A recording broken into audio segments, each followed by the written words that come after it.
Hello साथियों, नमस्कार। स्वागत है आप सभी का। कैसे हैं आप सब? उम्मीद करते हैं आप सभी बड़े अच्छे होंगे। दोस्तों, आज के इस वीडियो में हम बात करेंगे मौर्य वंश से जुड़े वो 50 सबसे महत्वपूर्ण सवाल जो आपकी पिछली परीक्षाओं में कई बार पूछे गए हैं और आने वाली आपकी परीक्षा के लिए बेहद महत्वपूर्ण हैं, आने की प्रबल संभावना में है।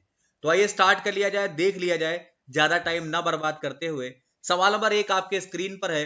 भारत का सबसे प्राचीनतम राजवंश कौन सा माना जाता है? भारत का सबसे प्राचीनतम राजवंश आप मौर्य साम्राज्य या मौर्य राजवंश को ही मानते हैं।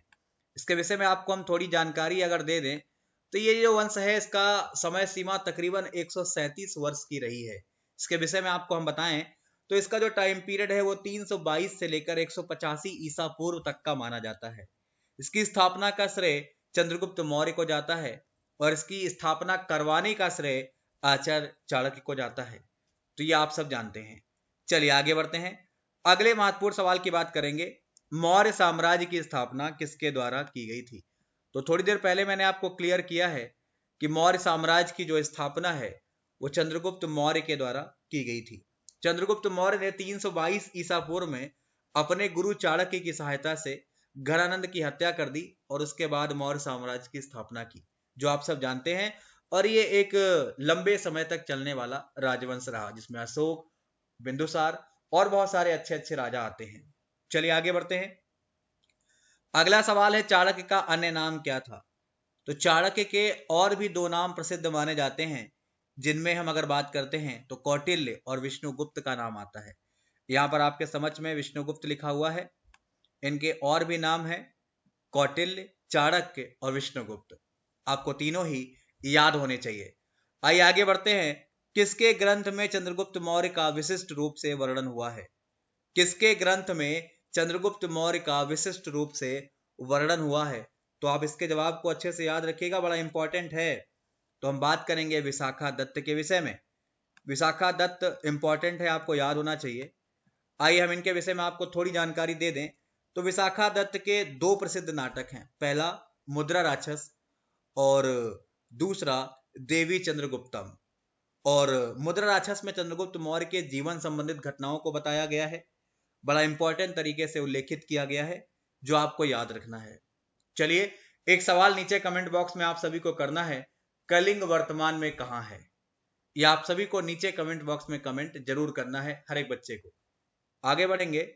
अगला सवाल आपके स्क्रीन पर है। किस अभिलेख से यह साबित होता है कि चंद्रगुप्त का प्रभाव पश्चिम भारत तक फैला हुआ था? किस अभिलेख से इस कथन की पुष्टि होती है? तो जवाब होगा रुद्रदमन का जूनागढ़ अभिलेख। क्या जवाब होगा? रुद्रदमन का जूनागढ़ अभिलेख। इससे क्या साबित होता है कि चंद्रगुप्त का प्रभाव पश्चिम भारत तक फैला हुआ था। ठीक है भाई, पश्चिम भारत में सौराष्ट्र तक प्रवेश इन्होंने प्रदेश जीते थे, इस वजह से। चलिए आगे बढ़ते हैं। अगला सवाल है, किस मौर्य राजा ने दक्कन की विजय प्राप्त की थी? किस मौर्य राजा ने दक्कन की विजय प्राप्त करी थी?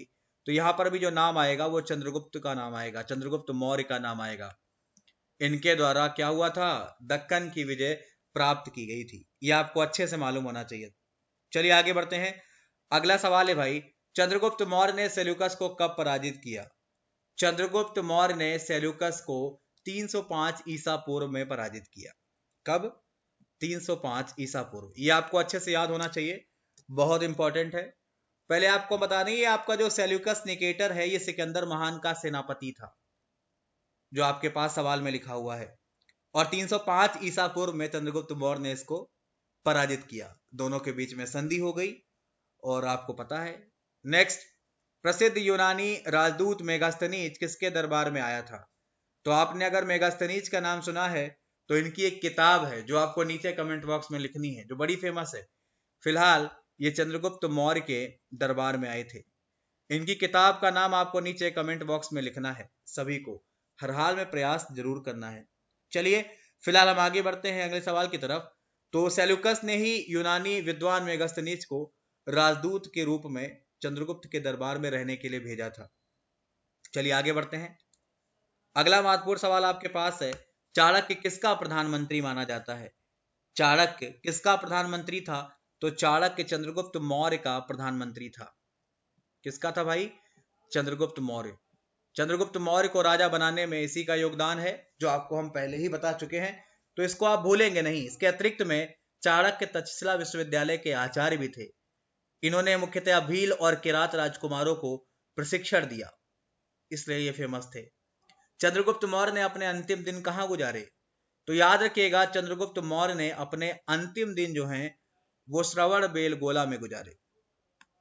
ठीक है भाई, एक सवाल आपने बताना है कि चंद्रगुप्त मौर्य कौन से धर्म को मानते थे, और दूसरा, चंद्रगुप्त मौर्य की मृत्यु किस विधि के द्वारा हुई, ये आपको नीचे कमेंट बॉक्स में लिखना है। फिलहाल कौटिल्य द्वारा रचित जो पुस्तक है वह कौन सी है? तो कौटिल्य के द्वारा रचित पुस्तक के बारे में जब भी पूछेगा तो आपका जवाब आएगा अर्थशास्त्र। बहुत ज्यादा इंपॉर्टेंट है। अर्थशास्त्र में राजव्यवस्था, कृषि, न्याय, राजनीति आदि के विभिन्न पहलुओं पर विचार किया गया है। तो अर्थशास्त्र आपके लिए जरूरी है, थोड़ा सा याद रखें आप। आइए आगे बढ़ते हैं। अगला सवाल है, भारत में अशोक का शासनकाल क्या था? भारत में अशोक का जो शासनकाल है वो 273 से 232 ईसा पूर्व का माना जाता है। 273 से 232 ईसा पूर्व का माना जाता है, जो आपको याद होना चाहिए, आप इसे भूले ना। अगला सवाल है, सांची का स्तूप किसने बनवाया था? सवाल है, सांची के स्तूप का निर्माण किसने कराया था? तो याद रखिएगा, अशोक के द्वारा कराया गया था। किसके द्वारा? अशोक के द्वारा सांची के स्तूप का निर्माण कराया गया था। इसके विषय में आपको बता दें तो सांची का महान स्तूप जो है वो सम्राट अशोक ने 3री शताब्दी में बनवाया था, जो आप सब जानते हैं।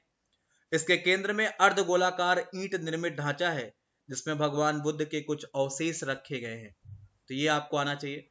किसकी तुलना में मैकियावेली के प्रिंस से की गई है, या किसकी तुलना है जो मैकियावेली के प्रिंस से की गई है?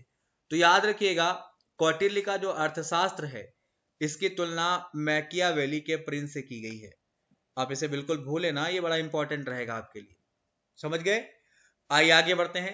सम्राट अशोक की वह पत्नी कौन थी जिसने उनको प्रभावित किया था? तो याद रखिएगा, रानी करवाकी या रानी करवकी, ये एक मछुआरन थी जिन्होंने सम्राट अशोक की पत्नी के रूप में खुद को सर्वाधिक ज्यादा प्रसिद्धि प्राप्त करवाई। तो ये आपको याद रखना है। चलिए आगे बढ़ते हैं। सम्राट, यहां पे आपने बताना है कौटिल्य द्वारा रचित अर्थशास्त्र कितने अधिकरणों में बटा हुआ था? कौटिल्य ने जो अर्थशास्त्र की रचना करी है वह कितने अधिकरणों में विभाजित था या बटा हुआ था? तो ये आपका 15 अधिकरणों में विभाजित था या बटा हुआ था। तो ये भी याद रखिएगा अच्छे तरीके से। अशोक ने श्रीलंका में बौद्ध धर्म के प्रचार के लिए किसको भेजा था? अशोक ने श्रीलंका में बौद्ध धर्म के प्रचार के लिए किसको भेजा था? तो याद रखिएगा, महेंद्र और संघमित्रा, ये इसके पुत्र और पुत्रियां हैं।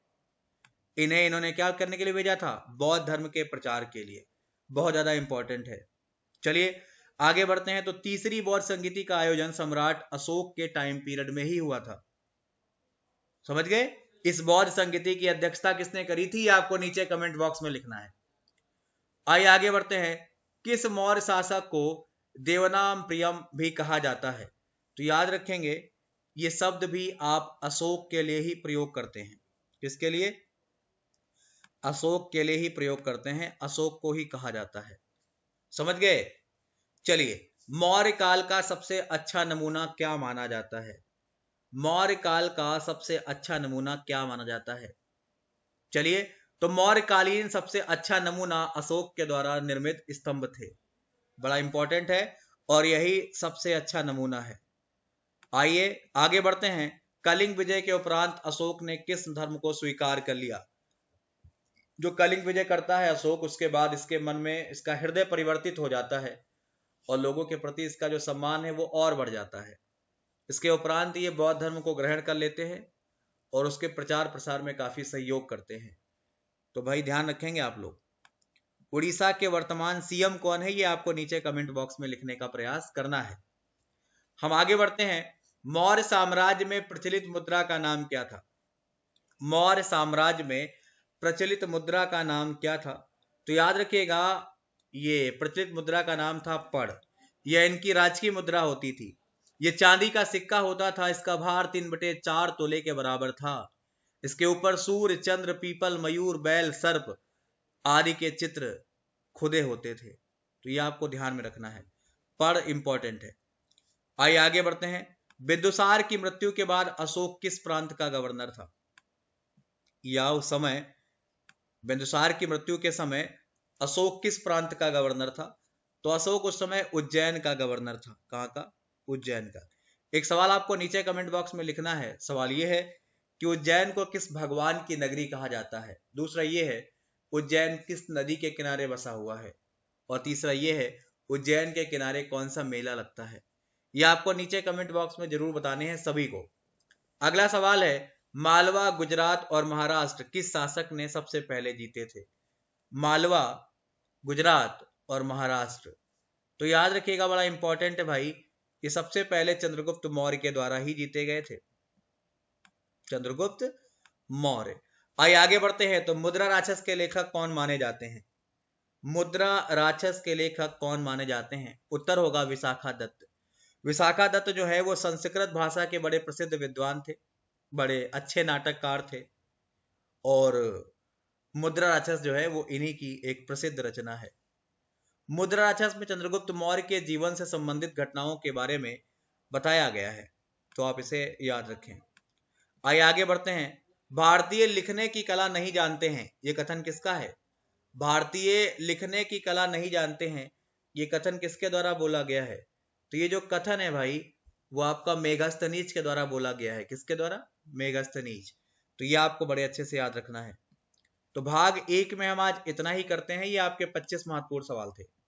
भाग 2 आपके सामने हम जल्द लेकर मिलेंगे, जिसमें हम 25 और सवालों की बात करेंगे। तो इस तरीके से हम 50 महत्वपूर्ण सवाल कंप्लीट करेंगे, जो आपके एग्जाम के लिए बहुत ज्यादा जरूरी है, इंपॉर्टेंट है।